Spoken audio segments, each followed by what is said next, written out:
Thank you for joining me, Erika Nabuurs. It's lovely to have you back. You are a favorite at the Wisdom Seeker Society, as always. And I'm very excited to chat to you. You're going to be our host this month. Our theme in the Wisdom Seeker Society is Trust is Magic. We've just entered the season of the Alchemy of Trust, which starts off with this Trust is Magic baseline.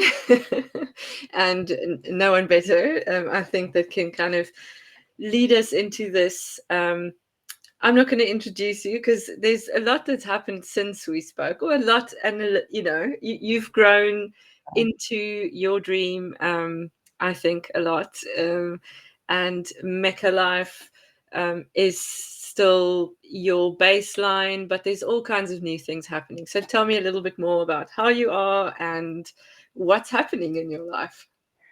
Well, thanks for having me, Michelle. It's amazing. I love what you do and what you offer, and I'm really excited to be here again.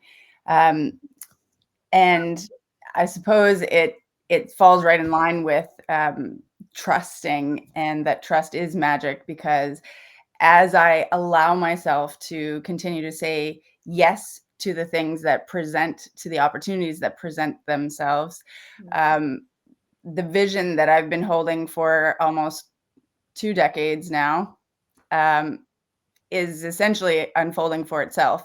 I just have to make way to allow and to help facilitate it, because the opportunities are laying themselves right in my lap. So it's Cool. just a matter of being ready to say yes, and okay, I'm up for the challenge, and I'm capable to do the work. Because Meca.Life is in concept, it is magnificent experience and cosmic awakening. And in a concrete way, it offers, and through it, I offer intensive trauma therapy, focused in the psychological, emotional, and spiritual realms, and supporting the process of identifying current disruptive patterns in the current moment, and using those as a bridge to access what I call source or seeding moment traumas, and to identify the patterns that occurred often in early childhood, in order to essentially work with the inner child, or who I also describe as a fractured piece of consciousness, to work with that conscious entity in a way that we can repair the relationship and restore the trust with ourselves. And the work, although traumas involve others and can be perceived to be related to another individual in any given event, fundamentally, the issue always ties back into self. There's always a disharmony, or an interference, or a lack of ability to uphold our own integrity and to honor our own being in any given moment, which results in an experience that becomes perceived as a trauma. And so in being able to apologize to ourselves the for the shortcomings that we had in that particular moment, in a way that we can then honor that moment and the entity of ourself in that moment, and work to rebuild relationship through promise, to learn together and to work together, and to reunite and to integrate together, is, for me, the foundation of restoring trust within self, that then can be brought back into the current moment in a way that we can we actually dissolve the driver of the trauma by working with ourselves in the past moment, and then being able to actually navigate in current time in the way of moving through the undesired behaviors and the interference patterns that we're currently existing, or currently experiencing, and and being able to actually bring our full consciousness into the now, and um, and express ourselves in the now in a way that relates only to the relevant experience that we're in, and is in no way driven by past experience. And so, for me, those are the foundations of rebuilding trust within self. And so that process that I offer is, it's generally a one-on-one process, and sometimes I'll do it in group facilitation, but the deepest work is offered in a one-on-one continuum Mm. over an extended period of time. And so at over the past decade, I've been doing it where I can, as I can, essentially out of my home clinic. And um, and then as I've grown and as I've allowed myself to continue to say yes to opportunities, the more I share with people what I do, the more that people experience what I do, the more support I've gained in, hey, you need to be teaching this on a bigger scale. Hey, you need to offer this on a bigger scale. Like, I want to be there. I want to participate. I want to help. And so, essentially, I was offered the opportunity to acquire a piece of land that would allow for and accommodate extended stays, and the opportunity was presented in a way that the seller offered a seller financing scenario, and an entire vendor take back deal. And so the as I allowed myself to agree to that opportunity, all the pieces just started Mm. landing. And now the entire unfolding incorporates the wellness center, as well as an agricultural component and a recreation component, and all of it is interwoven in a way that is focused on restoring a symbiotic relationship, and acknowledging and recognizing how many interwoven um, symbiotic relationships exist. And fundamentally, it's the symbiotic relationship with self. And then beyond that, it's recognizing how we interact with the environment around us, how the different elements of the environment interweave and work together to create a harmonious experience of life. And so our focus in the agricultural realm is actually mushrooms. And so truffle mushrooms being the primary crop, it's it's exciting to witness their symbiotic relationship with the hazelnut trees, and how they grow together and work together to dance between, um, the mushrooms will produce well in one year, the hazelnuts will produce well in another year, and just the when neither is forced and both are allowed, then the magic that transpires is simply precious. It's incredible to watch. And the same is true within ourselves, as we're allowed to see um, the pressure points that we're experiencing, as we're allowed to recognize the trigger points that exist in our life, and all of the constant stimuli that is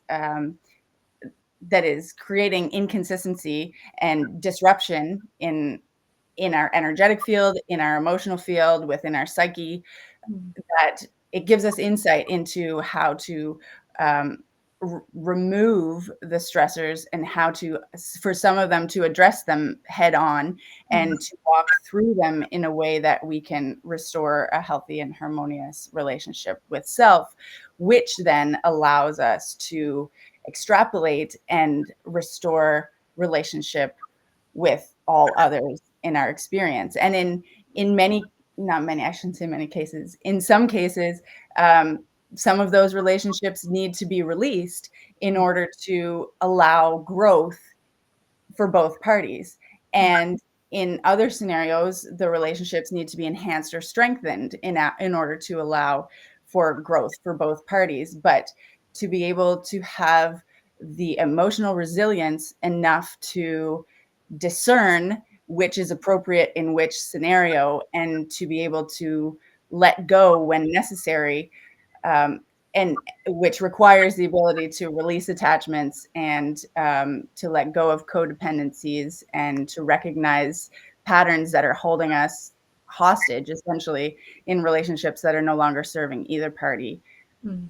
Um, to be able to let go with love is a process of, again, internal reflection and internal addressing internal triggers, and so it's a really exciting opportunity to be able to support that process, but now to be able to demonstrate it in multiple other aspects. And so by allowing people to integrate with the agricultural component of Meca.Life, and to witness firsthand how these species are interacting, and supporting each other when necessary, but allowing each other to have their own space to grow and flourish in their own time, um, allows for an entirely new dynamic, and new perspective on how it applies to ourselves.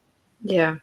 And it's kind of taking the whole mirror neuron aspect to an interspecial kind of, or inter, you know, yeah, concept, because we can watch it and experience it at the same time, which is pretty cool. Absolutely. Yeah. It is so much more informative and can be so much more deeply integrated when we can witness it in happening or unfolding in front of us. Yeah. And yeah, the concept becomes much more concrete, and it allows for uh, the ability to acknowledge that it's actually possible, as opposed to simply theoretical. Yeah, and I love that you go back. I mean, the inscription at the top of the Temple of Delphi was "Know thyself." So that Mm. is yet again where we always go back to, as the foundation, and from there on we can create that mycelial network, whether it's human or you know, with the earth, because that's also where we belong, and what we live from. So that's very beautiful. And this is not just in any space either. This seems to be quite a beautiful, open space that can almost, you know, just handle whatever you need it to be. It is. It's an amazing landscape. It is open, mountainous, and pristine. Yeah. I mean, Vancouver Island, British Columbia is honestly paradise. Yeah. I mean, there are many paradises on this planet and throughout this cosmos, and this place is one of them. And the power centers here are phenomenal. I mean, even just personally, I'm from the east coast of Canada originally, and I landed in Victoria, British Columbia in 2004 for a national curling tournament, actually. And I 3 steps off the plane, and I looked around and took a breath, and I said to myself, I'm going to live here one day. Oh wow. So, and that was just the end of high school, and I had yeah, I actually spent a year in Latvia, and then I came back, did my undergrad on the East Coast, and then I had the opportunity to do naturopathic medicine, and there was 2 accredited options in Canada. There was either Toronto or British Columbia, and I was like, well, this is a no-brainer. Yeah. Yeah, Oh, so that's beautiful. And yeah. once again, that's trusting, kind of trusting the, not just the process, but also the inner knowing, you know, which is quite an important thing, I think, that we've been disconnected from, Mm, as we talk about often. Yeah. And yeah. you are going to come and join us for a workshop, a wisdom workshop, this April, around this theme of trusting this symbiotic relationship with life. Mhm. Um, Tell me a little bit more, because I mean, I know it sounds idyllic, you know, living on a piece of land in on Vancouver Island, and you're in touch with the earth, and growing plants, and finding that symbiotic relationship between these other organisms, quite a lot easier to witness than I think the work that we do within ourselves, because a lot of that knowing thyself takes hard kind of looking inward, and um, breaking away the things that are the shoulds, and the stuff that we are conditioned to look at. So there's a lot of breakdown happening within that inner work. um, how do you see that within this symbiosis? Mhm. Um,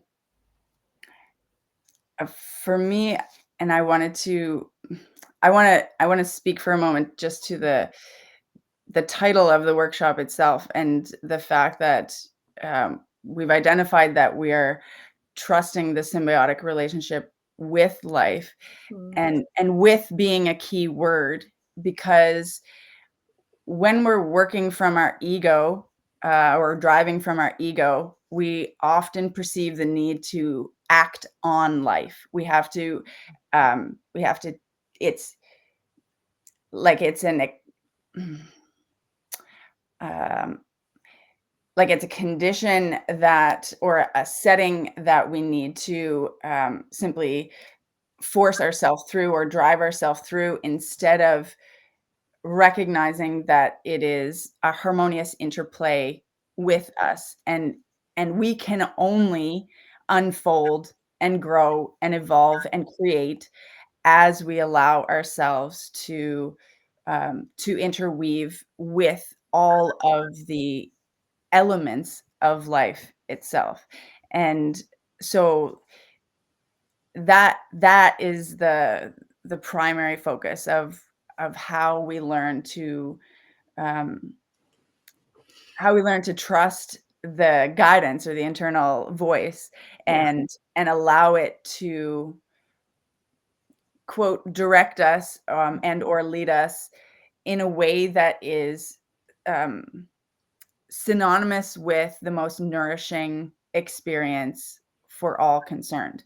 Because so many people will drive in opposition to what is nourishing for themselves. They perceive something that they need to act on, or that they need to achieve, and um, in neglect of all things nourishing, they drive in pursuit of it, Yeah. and inevitably they cripple themselves, when optimally there is opportunity to access the necessary means to get to where you see yourself being, Mm, but to do it in a way that is nourishing for self and for the environment and the people around you. yeah. Yeah, there's an interesting thing that comes to mind that we kind of touched on in the Wisdom Seekers this week, um, and it's kind of when we see ourselves somewhere, when we have that vision of where we want to be or what we want to have. Often it comes with the lessons to become the person that can accept or live that space that we see ourselves in. Mhm. And I think that is a lot about, that involves a lot of that letting go with love that you just touched on in the beginning.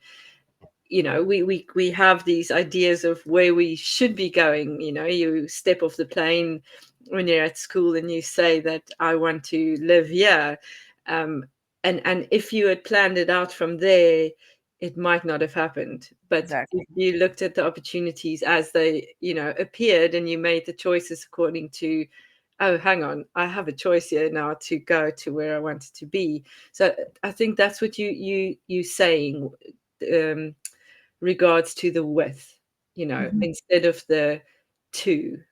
Yeah. Yeah. Yeah.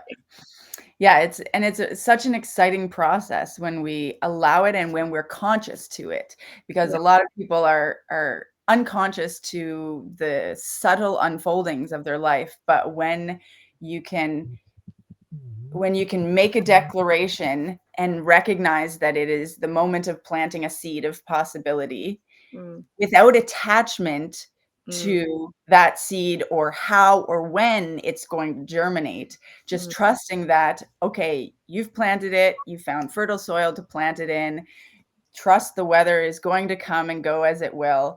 yeah. And at some moment, there will be enough rain, there will be enough sun, and there will be enough warmth in order for that seed to germinate. Just be ready for the moment of germination and be able to recognize when it comes. So Mm, when we're conscious in the moments of making our declarations in life, mm, or recognizing a moment of opportunity, to to let it truly lodge in our consciousness, in a way that we're not attached to it, and simply aware of it, and that will allow for an immediate connection in a moment in future time when the opportunity is beginning to flourish. You're like, oh, that's this, and this is how. And so yeah.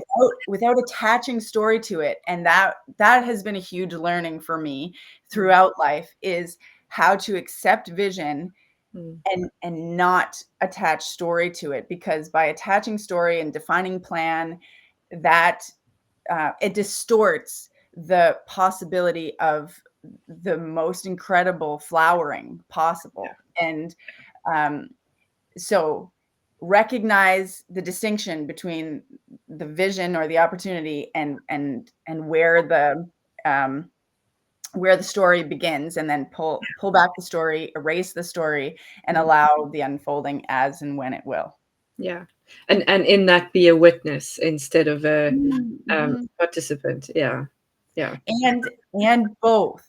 So it's and that is a really exciting process, to be Yeah. the objective observer and Mm, simultaneously the subjective participant. yeah. And because you still want to live your life, Yeah. and at the same time you deserve to witness it, um and to be discerning in the witnessing. So Yeah. that's the exciting, I have found that's a really exciting element of life, is to dance with both perspectives simultaneously. Exactly, without losing yourself. So that's kind of like going back to know thyself, because Mhm. often we lose ourselves in the subjective participant bit, and then it's the frustrations and the, oh, but you should have been much further, you are at this point, and where's your to-do list, or which goals have you set, all of that, and suddenly you lose yourself. So there is a subjective participant within this objective observer, and it is a symbiotic relationship once again with between those two. Yeah. um, which is which takes conscious awareness at Mhm. all times, while letting go. So, Yes. yeah, Sometimes exhausting and sometimes exhilarating, and exactly. always always amazing, but yeah. Yeah. but Mhm. but yet it can be exhilarating if you let go completely, and trust. So there is creating the space for that magic. If we can trust in the fact that the universe conspires in our best interest, which isn't what we've been told, because Oh, we have to follow the rules, otherwise no good things, and you have to work hard, and you have to, do these certain things for you to deserve things to work out. yeah. um And which, there's so much unnecessary programming in that regard, and there's so much deletion of yeah, programming required in yeah, order to get to the other side of that perception. yeah, And but it is doable, and to be able to identify with love mm, the moments that that programming is rearing its head, and how it is affecting our ability to take action, how it's affecting our ability to even hear our clarity and our truth. And which is interesting in terms of the way that I work with people. I define it as, okay, we are going to work to access an increased window of time mm, between your moment of clarity and the interjection of self-doubt narrative and programming narrative. And so the more you are able to identify, even just to identify because the clarity always comes up first. When you ask yourself a question, the truth, your inner wisdom always comes up first. But depending on the intensity and complexity of your self-doubt, self-sabotage narratives and programming, it's almost inaudible, Mm. because within a fraction of a second, the self-doubt narrative initiates, and the debate begins in terms of, am I capable of doing this? No, it's not worth it. Oh, it'll never work, blah, blah, blah, and on, and infinite reasons why not. Yeah. But to be able to give space to take a breath and acknowledge the truth when it comes up, and then in the next moment to recognize where the doubt is coming from, where that conditioned narrative is coming from, and to acknowledge it with love. I hear you, I see you, I love you, and I release you. Yeah. and to release it with love, and to give yourself space to take a breath now with your truth, Yeah. and to explore the possibility of how that truth could unfold, Mm. without attaching story, and um, without becoming attached to it, but to at least begin to give it space to present itself, and to unfold in terms of how and when and why, Mm. and to let it reveal purpose for you, so that it can truly become imprinted on your conscious awareness. And the more you allow yourself to give space to those clarity moments, the further you send that self-doubt narrative down the span of time. In Mm. other words, it gives you the opportunity to, every time a new clarity comes up, you have to work less and less to subdue the self-doubt, because you are learning how to trust yourself and how to trust your truth, Mm. and that it deserves to have space to be expressed. And eventually you get to a point in that there's other elements in dealing with the self-doubt narrative and deleting the programming, but you get to a point where it is subdued entirely, and you no longer have to deal with it, and it becomes absolute space for creative unfolding, Yeah. which is magic. Exactly. And you just brought me to the Ho'oponopono um, prayer, which I know you've also got some ties to Hawaii and that beautiful culture, and that's all about, I see you, I I forgive love. you, I love you, please forgive me, Mhm. um, and that's beautiful. So thank you for that. Um, I My think pleasure. there's so much magic in trusting that we are exactly where we need to be. Um, yeah, and there's no if or but or any of that. No, it Yeah, simply is. We simply are exactly where we need and deserve to be, and yeah, settling into the gratitude of that is what allows for the unfolding of the magnificence and the magic. yeah. Yeah. And for me, there's a lot of silence in that. Sometimes just to feel in instead of listen in is a powerful thing, which is really good. And I thank you. I look forward once again to spending time with you later this month. I invite everyone to join the Wisdom Seeker Society. There's I think it was actually around this time last year. I think it was around value, maybe, that you came and did a wonderful workshop as well. Um, it was leveling up, Yes. diving deep. That's what it was, and that was brilliant. So as in the Wisdom Seekers, Erika is going to come in and she's going to host a workshop, and it'll live in the platform, on the platform, with the platform, in symbiosis. um, and it's going to be all about trusting the symbiotic relationship with life. And I am very much looking forward to it. And I thank you very much for your time and insight, and for more to come. Thank you, Michelle. I'm honored, and I'm truly excited to continue to collaborate with you. So thank you for the opportunity. Me too. Thank you.